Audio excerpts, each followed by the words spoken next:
Gun violence continues to surge in Chicago as well as the suburbs. Some are calling for more public investment in prevention programs. Former U.S. Secretary of Education Arne Duncan founded the nonprofit anti-violence organization called CRED. He spoke with leaders of other violence prevention groups today, and he joins us now to tell us what happened, Secretary, in today's meeting. How are you? Good evening. Thanks so much for having me. What exactly was solved or discussed in the meeting today of note? We just really want to talk about where we are as a city. It's obviously been a brutal year. Violence is up 51%. We have a long, long way to go. We also have some real bright spots where we've been working for 4 years really hard and intensively on the far south side in Rosen and Pullman. While the city's up 51% in terms of violence, we're actually down, depending on the neighborhood there, between 33 and 50%.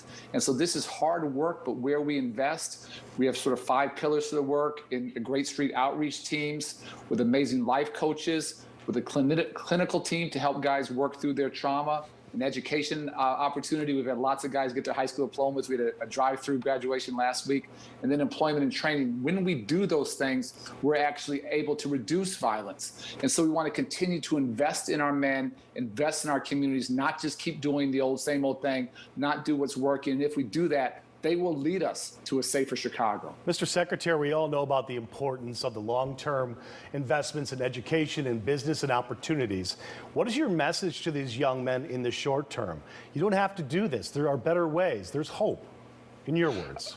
We just have very, very honest and real and raw conversations. The truth is almost none of our young men are winning on the streets. There's a myth they're getting rich. They're not.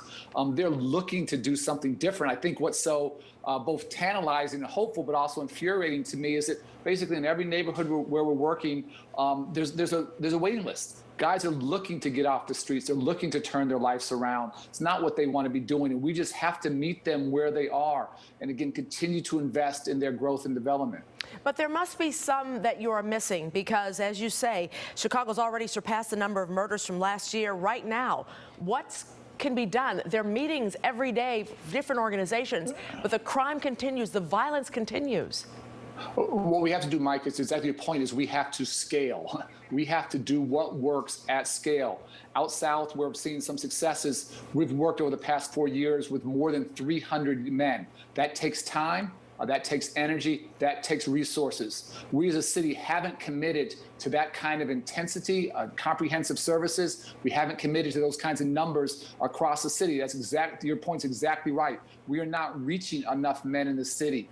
We just have to have the willingness, the willpower to make that commitment. And if we do that, then we have a chance to 3, 4, 5 years from now to be in a very, very different place. But that's the kind of commitment collectively we all have to make. So, Mr. Secretary, if somebody's sitting at home watching this, observing from afar, what can that person do?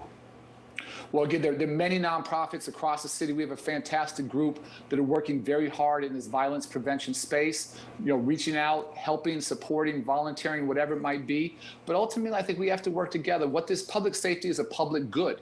And we have to invest in it. So the philanthropic help is fantastic. The volunteering is fantastic. We have amazing, amazing people who are tutoring and mentoring and stepping up. We've had some of the black fraternities really start to partner with our men, and that's been fantastic to watch. We want a lot more of that. But we really have to understand that we can't arrest our way out of this. We can't incarcerate our way out of this. If mass incarceration worked, America would be the safest nation on the planet. We're not. If more and more police worked, Chicago would be the safest city in America. It's not. We have to give guys a reason to put down the guns and have hope. We have to walk with them, meet them where they are. Many blame local and federal governments, but that's not the answer, is it? Well, for me, it's not about blaming anyone. We all have to do more. Collectively, Micah, we're not winning. Our city's struggling. Our communities are struggling. Our men are struggling. We have to do this work with tremendous humility. None of us have all the answers. I promise you, we're making big mistakes every single day.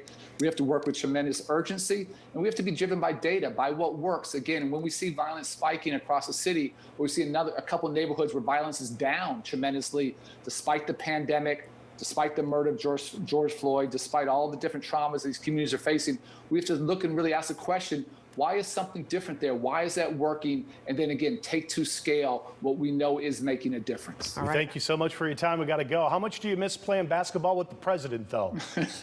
Those are good times. I'm so happy to be back home. This is the most important work I've ever done in my life. We're glad that you're here with us. You take care. Be safe, be Thank you. well. Back at you. Thanks so Thank you. much. Thank you.